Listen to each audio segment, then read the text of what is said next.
एक समय की बात है। एक राज्य में बहुत ही बड़ा राजा रहता था। वो अपनी प्रजा को हर तरह से खुश रखता था, लेकिन वो खुद बहुत ही दुखी था, क्योंकि उसकी कोई भी औलाद नहीं थी। एक बार उसने अपने गुरु के कहने पे महल में हवन करवाया। हवन काफी अच्छा हुआ है। अब देखना, रानी को औलाद जरूर होगी। लेकिन एक बात है जो मैं अकेले में सिर्फ रानी से कहना चाहता हूँ। राजा वहां से चला गया। फिर गुरु रानी के हाथ में एक आईना देते हैं। रानी, ये लो आईना। ये कोई आम आईना नहीं है। तुम इस आईने की मदद से जो भी देखना चाहती हो वो सब देख सकती हो। और हाँ, एक बात, तुम्हारा बेटा जब जन्म लेगा तो वो कोई मामूली बालक नहीं होगा। उसमें एक खास बात होगी, और वो ये कि वो जो भी कहेगा वो सब सच हो जाएगा। फिर ऐसा कहकर गुरुजी वहां से चले जाते हैं और रानी अपने कमरे में जाकर उस आईने को एक संदूक में संभाल कर रख देती है। तभी उसकी एक दासी ये सारी बातें सुन रही होती है। फिर कुछ दिन बाद रानी को एक बहुत ही सुंदर सा बेटा हुआ। गुरुजी ने बिल्कुल ठीक कहा था। आखिर इस राज्य को संभालने वाला वारिस आ ही गया। अब हमारी सारी इच्छा पूरी हो गई। राजकुमार के आने से सभी बहुत खुश थे।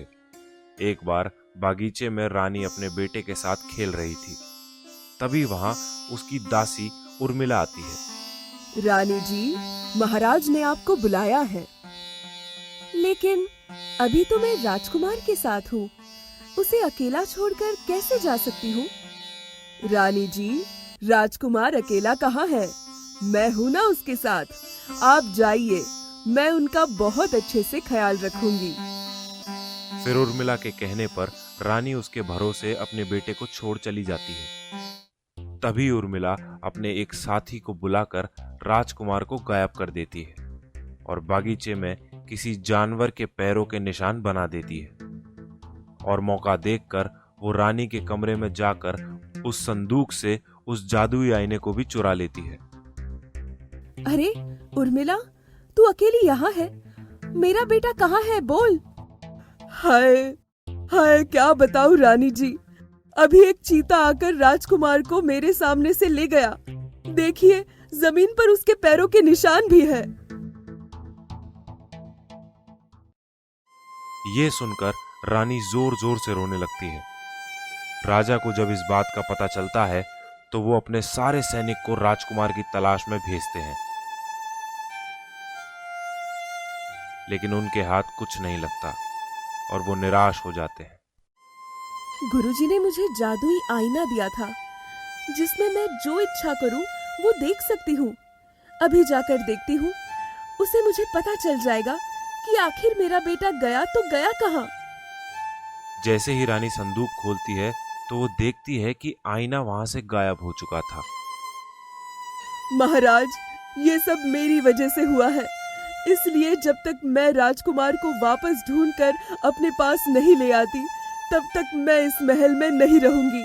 इसलिए मैं राजकुमार को ढूंढने जा रही हूँ। उर्मिला महल से निकलकर जंगल की ओर चली जाती है, जहां वो अपने साथ छोटे राजकुमार को लेकर कहीं दूर एक छोटी सी कुटिया में रहने लगती है। फिर अब 1 साल बाद भा ग म पा पा चा चा। अब तुम थोड़ा थोड़ा बोलने लगे हो, तो चलो मैं जैसे बोलती हूँ वैसा बोलो। भ म नहीं बोलो। बड़ा घर चाहिए, बहुत सारा सोना चाहिए, ऐसे बोलो। बड़ा घर चाहिए, सोना चाहिए, घर चाहिए। राजकुमार के ऐसे बोलते ही अचानक से उसका छोटा सा घर एक बहुत ही बड़े महल में बदल जाता है और उसके पास बहुत सारी सोने की मुद्राएं भी आ जाती हैं। ऐसे ही करके उर्मिला राजकुमार से सारी मनचाही चीजें हासिल कर लेती है। उर्मिला मासी, मैं 21 साल का हो चुका हूँ। अब तो मुझे बताइए कि मेरे माता पिता कौन हैं और उनकी मौत कैसे हुई थी। तुम्हें मैंने कितनी बार कहा है, ये सब तुम्हें सोचने की जरूरत नहीं है। तुम्हारे माता पिता के मरने के बाद मैंने ही तुम्हें अभी तक पाला पोसा है, इसलिए तुम्हारी माँ भी मैं हूँ और पिताजी भी, समझे? दोबारा ये सवाल कभी मत पूछना। उर्मिला की बातें सुनकर राजकुमार बहुत दुखी होता है और चुपचाप वहां से चला जाता है। फिर एक रात उसे एक आहट सुनाई देती है और वो उसके पास जाता है। अरे, ये मासी इतनी रात को चोरी छुपे कहाँ जा रही है? आखिर इतने सालों से उस कमरे में क्या है? उसका कमरा भी वो हर वक्त अंदर से बंद रखती है। जरूर उस कमरे में कोई गहरा राज छुपा है। कहीं मेरे माँ पिताजी से जुड़ी हुई कोई चीज तो नहीं? पता लगाना ही होगा। ए जादुई आईने, मेरे पास अब सब कुछ है और जो नहीं है वो मैं उस राजा के बेटे से ले लूंगी। अब लेकिन मुझे अपने आगे का भविष्य देखना है।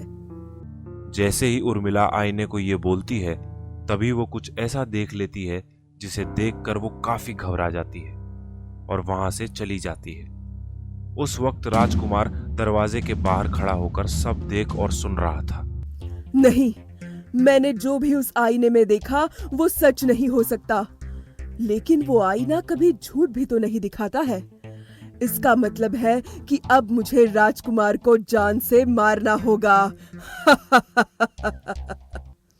उर्मिला के वहां से जाते ही राजकुमार दबे पांव उस कमरे में जाता है और आईने को देखता है। अरे, ये तो सिर्फ एक आईना है। भला मासी इस आईने में अपना भविष्य क्यों पूछ रही थी? और उन्होंने ऐसा क्या देख लिया जिससे वो इतना घबरा गई? जरूर यह आईना सच में भविष्य दिखाता है। फिर तो ये मेरे माँ बाप कौन है वो भी बता सकता है। ए आईने, मुझे मेरे पिताजी को देखना है। राजकुमार के ऐसे बोलते ही अचानक से उस आईने में उसके पिताजी का चेहरा दिखता है, जिसे देखकर वो बेहद खुश हो जाता है। अरे, ये मेरे पिताजी हैं। ए आईने, मुझे मेरी माँ को देखना है। फिर से राजकुमार के ऐसा बोलते ही उस आईने में उसकी माँ का चेहरा दिखता है, जिसे देखकर राजकुमार और भी खुश हो जाता है। अरे वाह, मेरे माँ पिताजी दोनों जिंदा हैं। तो आज तक मासी ने मुझसे झूठ क्यों बोला और मुझे मेरे माँ पिताजी से दूर क्यों रखा? ए आईने, क्या हुआ था मुझे पूरी हकीकत दिखा। फिर से राजकुमार के कहने पर आईना सारी आप बीती घटना राजकुमार को दिखा देती है और वो सब समझ जाता है कि सिर्फ लालच के लिए उसने ये सब किया। राजकुमार गुस्से में उर्मिला के पास जाता है। तुम इस वक्त यहाँ, और तुम्हारे हाथ में ये आईना कहाँ से आया? वापस दो इसे मुझे, अब तुम्हें मरना होगा। मैं अब सब कुछ जान गया हूँ। अब देखो मैं तुम्हारे साथ क्या करता हूँ। तुम अभी के अभी छोटी सी पत्थर की मूर्ति बन जाओ। नहीं नहीं, ऐसा मत करो, सुनो मेरी बात। राजकुमार के ऐसे कहते ही उर्मिला एक छोटी सी पत्थर की मूर्ति बन जाती है। फिर राजकुमार उसे अपने हाथ में उठाकर अपने राज्य जाने के लिए निकल पड़ता है और आखिर में वो अपने राजमहल में पहुंच जाता है। फिर सैनिक राजकुमार को राजा के सामने ले जाते हैं। तुम कौन हो? पिताजी, मैं आपका बेटा हूं। मैं ही आपका राजकुमार हूं। ये कैसा मजाक है? हमारे बेटे को तो बचपन में ही एक चीता उठा के ले गया था, फिर वो वापस कैसे आ सकता है? सैनिक, इसे अभी ले जाकर कारागार में बंद कर दो। फिर सैनिक उसे पकड़कर बंद कर देते हैं। ये सब एक दासी सुन लेती है और जाकर रानी को सब बताती है। क्या क्या कहा? मेरा बेटा आ गया है? कहाँ है वो? मुझे अभी उसके पास ले चलो। रानी भागकर राजकुमार के पास जाती है। उन्हें देखकर राजा भी उनके पीछे रानी को रोकने के लिए जाता है। क्या तुम मेरे बेटे हो? तुम आ गए?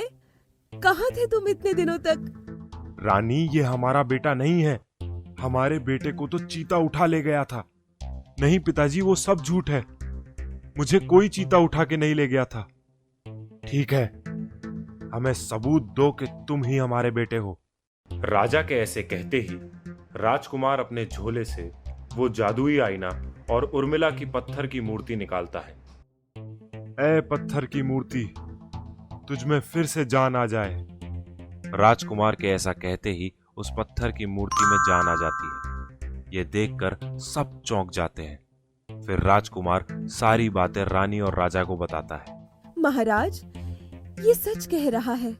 गुरुजी ने मुझे ये भविष्य दिखाने वाला आईना दिया था और उन्होंने ये भी कहा था कि हमारे बेटे की बोली हुई हर बात सच होगी। ये हमारा ही बेटा है।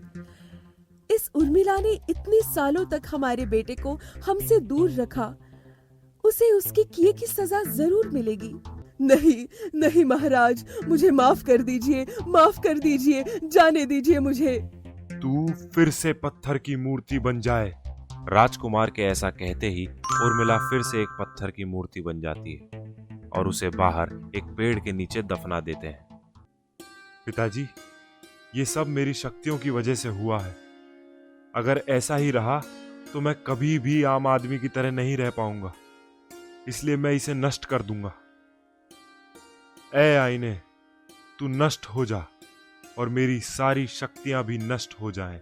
राजकुमार के ऐसा कहते ही जादुई आईना टूट जाता है और राजकुमार की शक्तियां भी नष्ट हो जाती है और फिर वो खुशी खुशी महल में अपने माता पिता के साथ रहने लगता है।